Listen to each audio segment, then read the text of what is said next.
Bonjour à tous, j'espère que vous allez tous bien. On est à présent à l'épisode 239 de la série Indienne Remariage. Il y a une panoplie de choses qui se sont passées depuis la dernière vidéo. La vérité a déjà été dévoilée à l'épisode 138, 137 et 138. Tout le monde connaît à présent tout. Aarti et Yash qui viennent avec une mallette.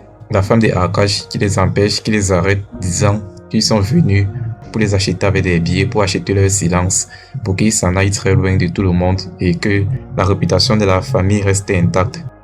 On a la mère de Yash, la vraie mère de Yash, tante Radha, qui empêche la femme de Akash de dire du mal de Aarti et Yash. Ils viennent avec la mallette. Yash et Aarti se prosternent au pied de tante Radha pour prendre ses bénédictions. C'est là un symbole pour dire peut-être que Yash a accepté déjà sa vraie mère comme telle. On a la femme méchante. Désolé, j'ai oublié son prénom, la femme de Akash, qui ne cesse de dire du mal de la famille Scindia. Je sais pas, j'aime beaucoup cette mère. Depuis le départ de Tante Shoba, on nous a ramené. Je n'ai pas dit qu'elle est comme Tante Shoba. Tante Shoba reste mon personnage préféré, mais elle n'est pas loin. Tante Radha n'est pas loin. Et je l'aime bien. Et Akash prend la mallette, balance, disant que c'est l'argent pour les acheter, pour payer leur silence. Mais sauf que dans la mallette, il n'y a absolument rien dans la mallette. Aarti et Yash intervient pour les convaincre d'entrer à la maison pour se faire accepter par les autres membres de la famille. Je trouve vraiment que le point fort de la famille Scindia, c'est Aarti et Yash. Et on dit le pilier, c'est le père, c'est la mère. Mais eux deux, Aarti et Yash, sont vraiment les boucliers de cette famille. Ils savent vraiment pas ce que la famille Scindia serait sans eux. Ce sont les boucliers de la famille. Ils entrent bien sûr dans mon top 2 des personnages préférés. Premièrement, Tante Shoba. Et deuxièmement, Aarti et Yash. Troisièmement, Tante Radha. Vidi repasse à la 4e place. Je vais pas continuer, je vais m'arrêter là. Ils acceptent de rentrer à la maison et Aarti et Yash viennent pour convaincre les autres membres de la famille d'accepter Akash et sa femme comme membres de la famille. Le père de Yash, par son ego, sa fierté, je dirais même limite son arrogance, refuse cela au début. Mais Aarti, surtout Yash, est très convaincant et il finit par accepter, même à contre-cœur je pense. Les autres membres de la famille aussi acceptent par conséquence. Vidi met un peu dessus sur ce coup, mais elle a une vision générale. Aarti et Yash, c'est vrai, ils sont gentils, mais ils n'ont pas une vision assez générale. Mais il y a les autres autour d'eux, comme Vidi l'a dit, qui ne sont pas comme eux, qui ne sont pas prêts à accepter Akash et sa femme comme membres de la famille. Mais ils ne perçoivent pas cela pour l'instant. Comment cela va se passer lorsqu'ils vont arriver dans la famille, on verra. Mais Vidi est très inquiète par rapport à cela. Est-ce que les autres membres de la famille seront capables d'accepter Akash et sa femme? Ça serait difficile. Le fait qu'ils soient dans la maison serait comme là où les présences permanentes qui vont rappeler le péché que leur père a commis. L'oncle Suraj Pradhan.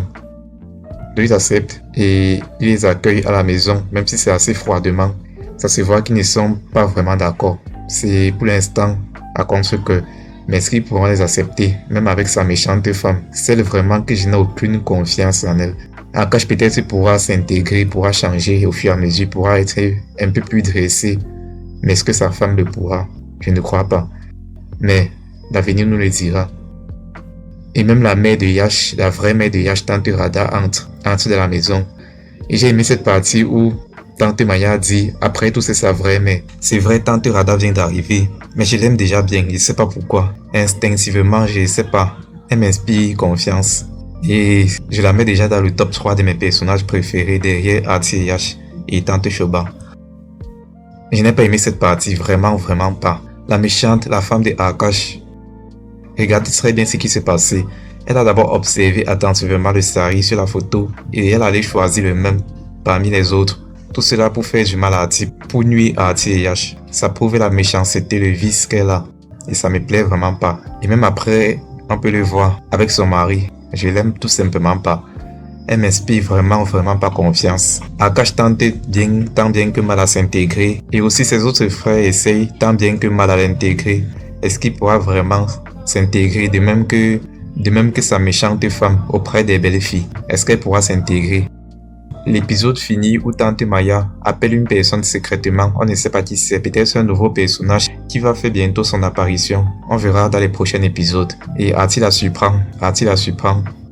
Je pense qu'Aarti va encore essayer de la réprimander, disant qu'elle ne doit pas faire du mal au nouveau arrivant, c'est-à-dire Akash et sa femme, mais Cette fois-ci, ça ne sera pas tenter Maya la méchante. J'en suis certain que ça sera la femme de Akash. On va s'arrêter là pour aujourd'hui. Ne manquez pas, faites part de vos commentaires.